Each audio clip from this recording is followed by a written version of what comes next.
Hey folks, I have not yet switched to another phone. I've been working on a couple more videos. I run across some things this morning. One of the first ones I want to show you is a tanker truck that blew up in Michigan, where I live, my state. I don't live around there, that area, but it's in my state of Michigan. And the odd thing is, they had stopped another truck that had explosives on it. At least that's what I'm gathering. So pay attention to this for a minute, and I'll be back with something else. Next couple of days, you need to keep an eye out for it. This tanker truck, Michigan, USA. This is not Russia. This is not the Middle East. This is Michigan, USA. The driver was not in the truck. This is right after they pulled over another vehicle, another semi, for potential explosives on U.S. interstates. Now, this driverless, but not remote-controlled vehicle lit up on flames inside of Michigan.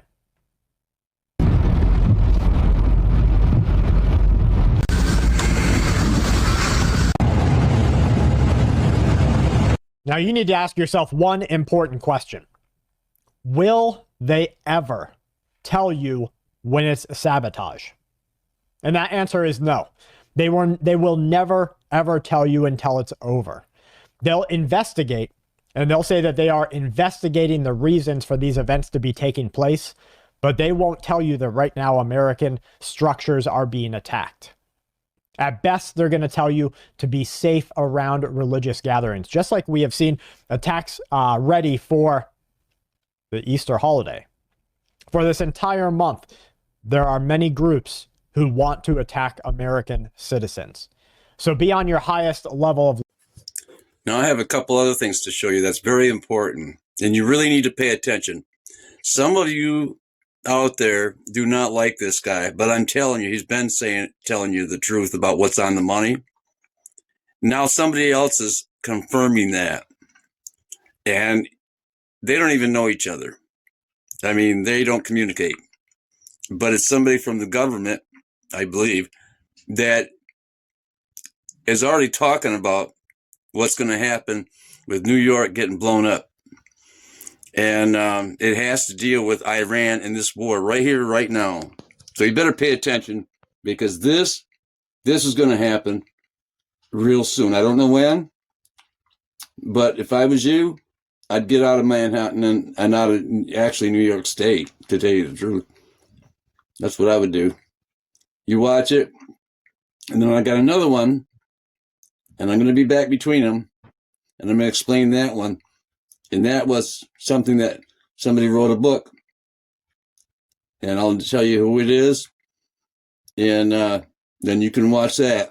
I would watch everything on this video today. If you watch nothing else I put up, I would at least watch that, because these are warnings about what's going on right here, right now in the United States. I'm out. I want to play a clip that needs to be added to the video I just made. I was already rendering it, and I clicked on something and I went, oh my gosh, here is exactly what I've been telling you. What's printed on the US currency? The destruction of New York City is printed on your $100 bill. There are 3 layers of ink showing a nuclear bomb going off and devouring the buildings, water coming through the buildings. The $10 bill shows a nuclear tsunami covering a 7-story building. It's New York. How do I know that?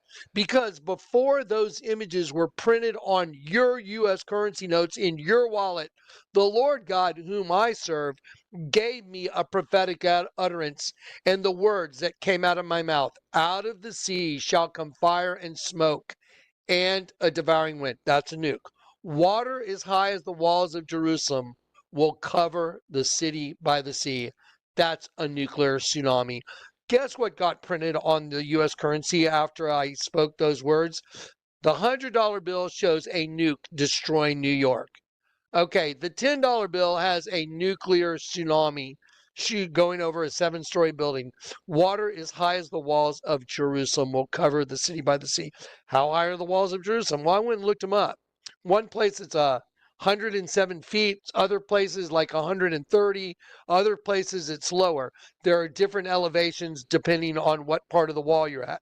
However, 72 feet is approximately the height of a 7-story building, 10 feet per story. So the $10 bill just happens to have a tsunami going over a 7-story building.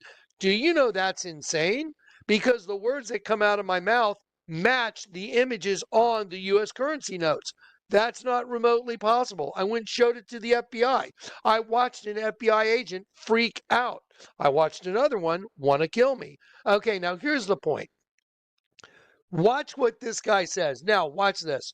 Now that this war is going with Iran and we've attacked Iran to knock out their nuclear capability, the second that nuke goes off in New York, they are going to use it as the justification, and then they will turn all heads against everything MAGA, everything Trump, everything Republican, everything Christian, and the whole monster will turn its head then, right then, and it's already on your money. Listen to what this guy says.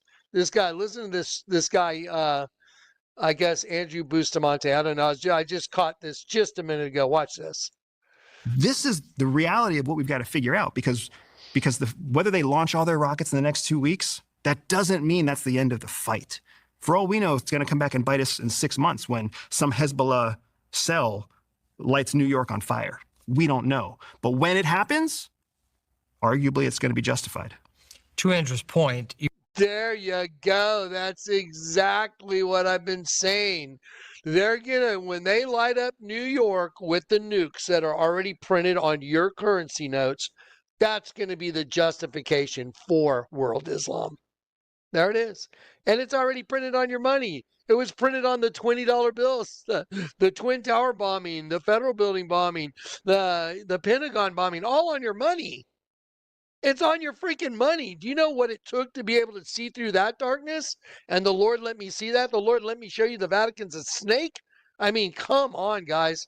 We're at the moment. We are at the moment. Put all your trust in the King of Kings and the Lord of Lords, Jesus.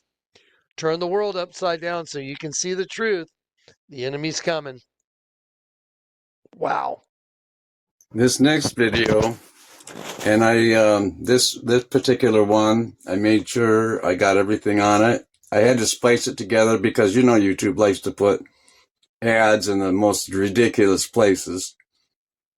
And usually I can watch them all the way through and then go back and record them and there's no ads. But lately they've been trying to get every dime out of you. And there's no longer worry. People are running out of money. So now what they're doing is they're putting ads upon ads upon ads on videos. This is also important. This was recorded, I think it said in 1992 with Bill Cooper. He wrote a book about this. And he's in the first part of the video, it says, people don't wake up, they'll in 1996, they'll start, they're saying the war of Armageddon would be taken. But you have to remember this was in 1992 that he recorded this. However, what he's talking about is happening right now. They're talking about the Armageddon, right? And everything that's happening right now is a playbook. And what they're doing is they're using the book of Revelation for their script. That's exactly what they're doing right now. They're talking about different things that you're going to recognize. You better pay attention to this because this is happening right now. And if you don't think so, wake up. Wake up. All right? And I love you all, and I care, even for people that watch my videos, but they don't subscribe to my channel. That's okay, but you better be warned. And this is happening right now. And with the last video that I just played you better pay attention. I'm out. In the Middle East again. Does Israel play in this? Israel was created as the instrument to bring about the Battle of Armageddon and the fulfillment of prophecy, a war that will be so terrible, where nuclear weapons will be used, so that the American citizens and the other people in the world will get down on their knees and beg for no more war. And what is the answer to that? They're going to be told the only way we can guarantee no more war is if we destroy the sovereignty of nations and we come together as one humanity and government. Right. Now I'm telling you, unless the American people wake up and stop it, starting in about 1996, the Battle of Armageddon will become a reality. He laid out the blueprint for everything we're seeing today. He knew why it had to happen, he knew who was behind the curtain, and he knew what we should expect next. Read the book of Revelations, whether you believe in the book or not, read it, because the men who are bringing this about are using it as their script. This interview was recorded in 1992, and as you listen, you'll understand why his blueprint still matters today. Because he said it would all unfold exactly like this, down to the smallest detail of the script. And I get people who still come to me all the time and say, Bill, you're all wrong, it's the Jews. The Jews are subverting the world. Man, it's not the Jews, it's not the Catholics, it's not the blacks. It's these men who belong to the ancient mystery schools, who meet in secret and decide the fate of the world. And they belong to all different races and all different nationalities and all different religions to the public point of view. But in secret, it's a different story. He claimed the fate of billions rest in the hands of a small group of people. And their strategy, he said, is simple. Keep us watching the circus so we never look behind the curtain. At the highest levels of all countries, they all belong to the same club. And we, the people, sit back and we watch this grand drama, which is being played out for our benefit, not theirs. If it wasn't for us, they wouldn't even have to do any of this. But you see, they just can't come out and destroy all of us because they need slaves. They need people to make their shoes and make their cars and mine the ore. They need worker bees, and that's what we are. His name is Bill Cooper, and what you're about to hear is his warning to the world. He believed that if you don't spare the time to hear this message to the end, if you don't make the effort to understand it and finally wake up, then you're participating in the great deception just as much as they are. His words, not mine.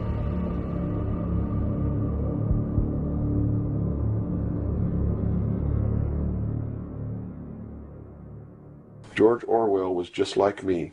He was a low-level member of British intelligence who was appointed to a position high enough where he saw the same documents that I saw.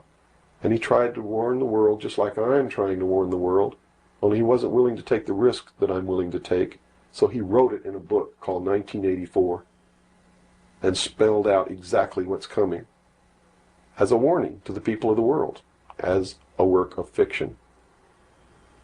But you notice that that work of fiction really stirred people up because they knew that it wasn't fiction.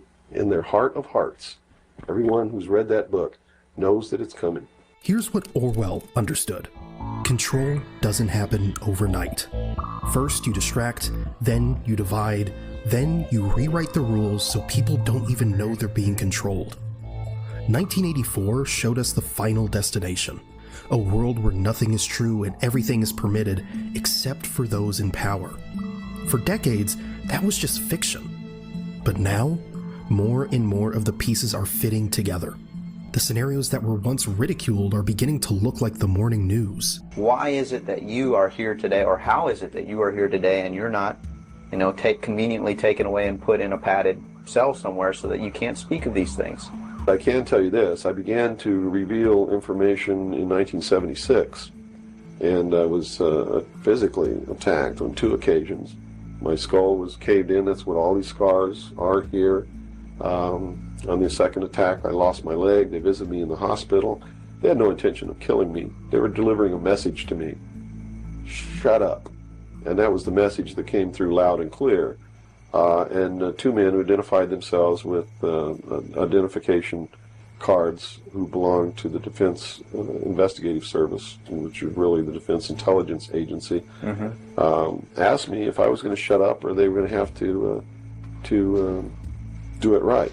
And I told him, I said, you don't have to worry about me. I'm going to be a good little boy for the rest of my life. And yeah, I'm going to shut my mouth.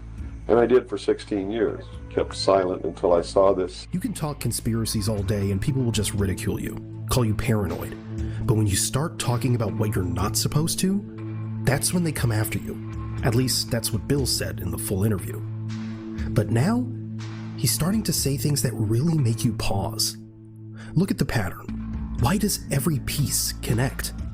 If it's all just coincidence, why does it keep happening? Listen to this. Either these men are following the book of Revelation.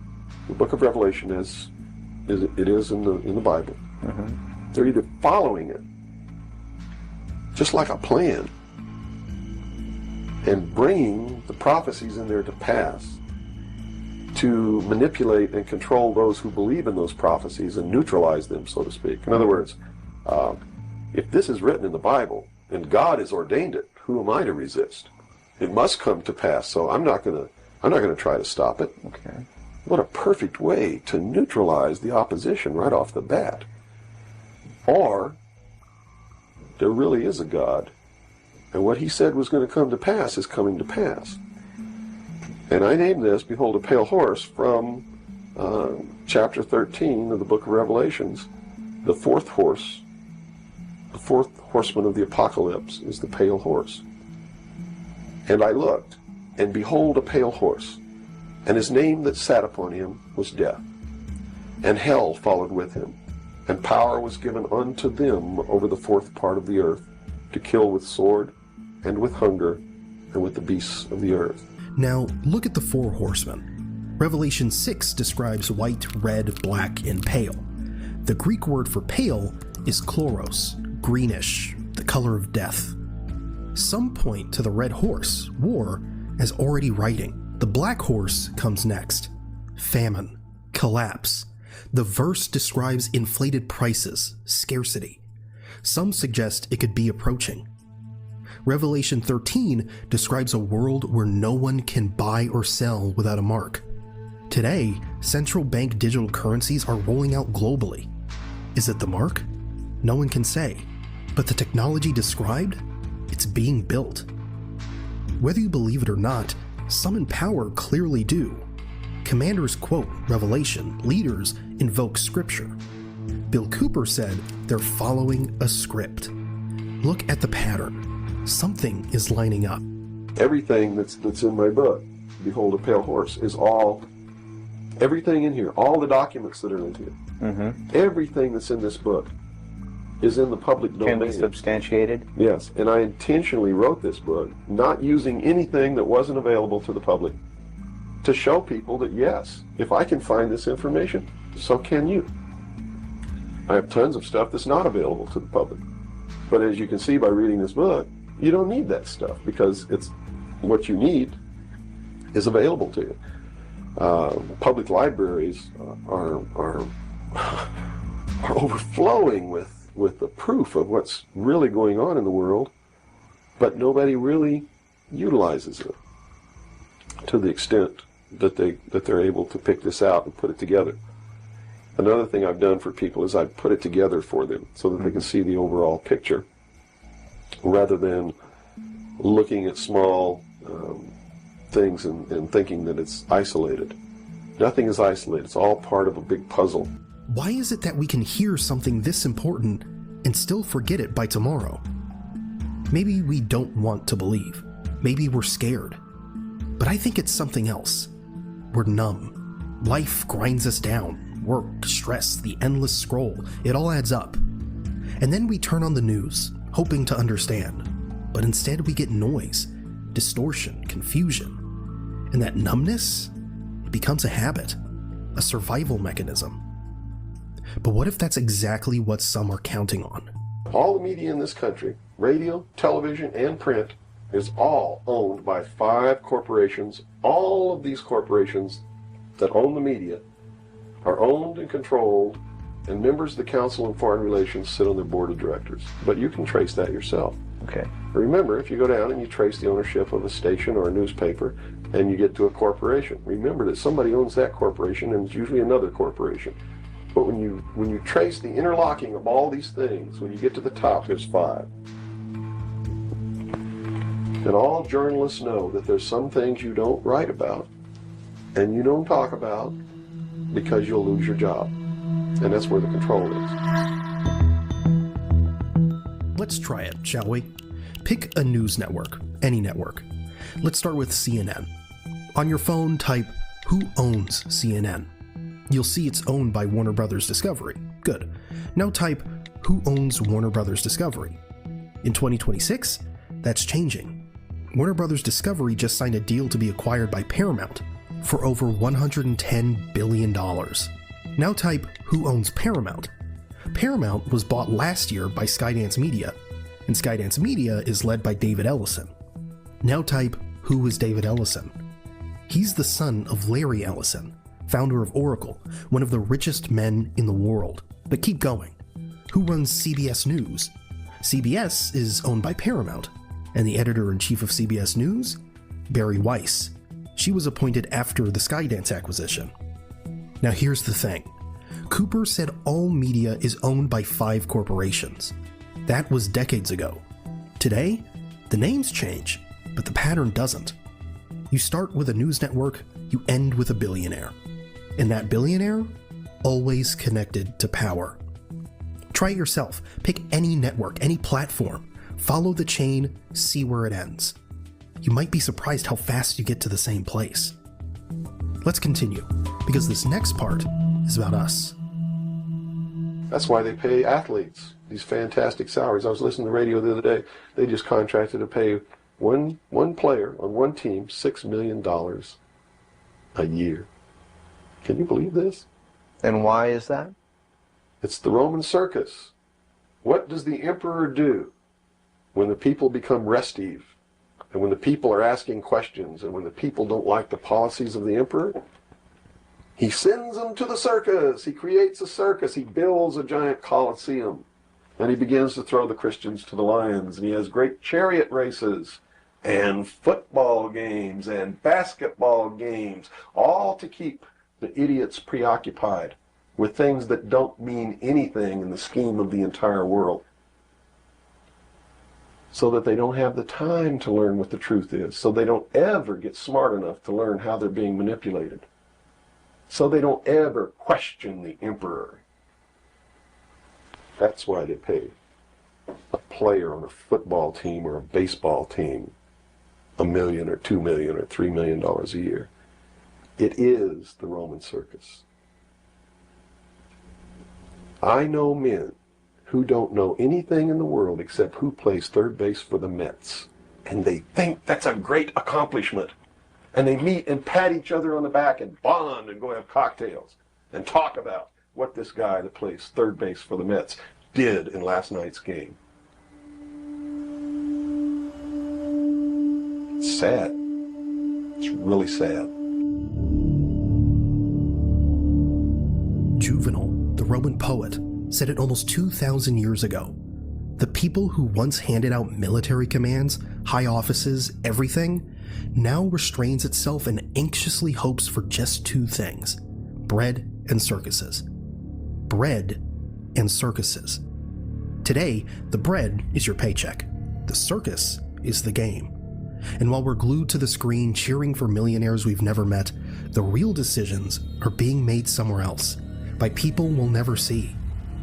Because here's the uncomfortable truth. History shows that a society obsessed with entertainment often becomes easier to control.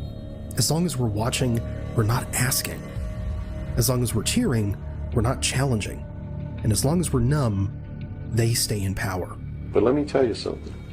When 150 of the most powerful men and women in the world can meet in secret in Baden-Baden, Germany, and plot the fate of billions, and nobody even cares about it. But 6 football players go to lunch together, and it's in the headlines across the country. You have a reflection of the society in which that exists. And it is a sick, sick society that is doomed to self-destruction. So based on that scenario, there's some truth into what these men are looking at. Absolutely, and that's what makes me so sick, is that I'm trying to wake up a people who on a daily basis are proving the ones that I'm warning them about to be right. Be honest. When was the last Davos meeting? And what exactly was proposed there? Most of us couldn't answer that because we don't care. We have TikTok, we have Instagram, we have Netflix, we have our own lives, bills, work, relationships. Who has time to track what 150 powerful people discuss in a Swiss mountain town? And even if we watch a video about it, we forget it in seconds. The next scroll, the next notification, the next distraction. That's exactly what Cooper was talking about. While we're busy living our lives, decisions that affect our future are being made elsewhere. And most of us are simply too distracted to notice. The right track is don't believe anybody. Don't believe me. Don't believe George Bush. Don't believe anyone. You got to go out and you got to get proof in your hand before you can believe anything. And to do otherwise today is the biggest mistake that anyone can ever make. You begin believing people, putting your trust in them, that they're telling you the truth. I guarantee you're going to take a ride on a roller coaster you don't want to be on. Do your own research. Don't jump in the comments and ask, so what do we do now? I'm telling you, use your mind. Because even these videos, they're not here to feed you conspiracy theories. They're here to engage you, to wake something up. Critical thinking is the point. It's better to put your mind to work than to wait for information to be handed to you. Because what if all the information out there is wrong? What then? We have to go back to the roots. Back to what we know is good, what we know is wrong. That inner compass, it's still there. We just stopped using it. Now, do these people recognize the continuity of life? In other words, you have told me earlier that they're after physical immortality. They believe that through their technology, man will become God. With the power of reason, through technology, man will himself become God. They will engineer, just like he wanted to do, the super race who will live forever. And the concept is the same, and the men behind it are the same as was. Bill said more than 30 years ago that they would reach for immortality through technology. Back then, it probably sounded absurd. But now, look at what's happening. Neuralink has successfully implanted brain chips in multiple patients. One man used it to play chess just by thinking. Scientists at Harvard and MIT are working on age reversal technologies. Clinical trials are underway for drugs that could add decades to human life. The CEO of OpenAI said recently that we might achieve human-level AI within a few years. And after that, merging human intelligence with machines is the next logical step. Whether you believe that or not, it's hard to ignore that we're moving in that direction faster than anyone predicted. No matter what your religion is or what you think, they are following the scenario in the book of Revelations to a T, right down to the last little bit. If you want to know what's going to happen in the future, if we don't wake up, and through the power of those, see, not one drop of blood ever has to be spilled, and no one has to ever put any chains on their legs or their arms, ever. If people just wake up and exercise what was given to us in our Constitution, the power of the vote, while we still have that power. So you say there is still a possibility for like one individual watching this tape to actually make a difference. You better believe it. How Yes. would that be so? Well, number one, learn what the truth really is. Get away from the fantasy that you've been living. Educate other people, those you know, your family. Once that begins to happen, it spreads. And then if the people decide that they don't want what they have in store for us planned, just through the power of the vote, they can make this country and the world whatever they want it to be. Whatever they want it to be. And there are no limits on that, except to understand that you can never make everything all right, and you can never make everything all bad. Both must exist, and we must maintain a balance. If you stayed until now, you're probably one of those who's awake. Or at least, you're willing to be. And that comes with a responsibility. Be responsible with your mind. Use critical thinking. Bill said it himself. Don't believe him. Don't believe us. Believe what you can prove, what you can verify. But you have to do the work. You have to research. You have to stay awake. Because if you stay awake, others around you might wake up too. And that's how things change. Now, Bill has a final message for us. So, whoever has ears to hear, let them hear. by abdicating responsibility, by not walking in that divine state of grace, makes possible anyone meeting behind closed doors to bring about the world that they want. And the world that they want may not be the world that you want, or that I want, or that these people watching might want. Mm-hmm. If you don't participate, you can't complain. If you don't help cook the meal, you got no right to bitch about it. You got to sit down and eat what's put on your plate. Mm-hmm. If you don't like that, then you should have been in the kitchen helping to prepare the meal, helping to plan it, helping to prepare it, helping to serve it. If you want to sit on your butt in the living room while somebody else prepares the meal for you and decides what it's going to be and puts it on the table, it's too late to say that's not what you wanted to eat. Mm-hmm. It's too late to say it's not cooked the way you wanted it to cook. Well, that's very simple to understand. And That's right. right. You got to eat it because you have to eat to live. Mm-hmm. And I think that anybody can understand the meaning behind that little story.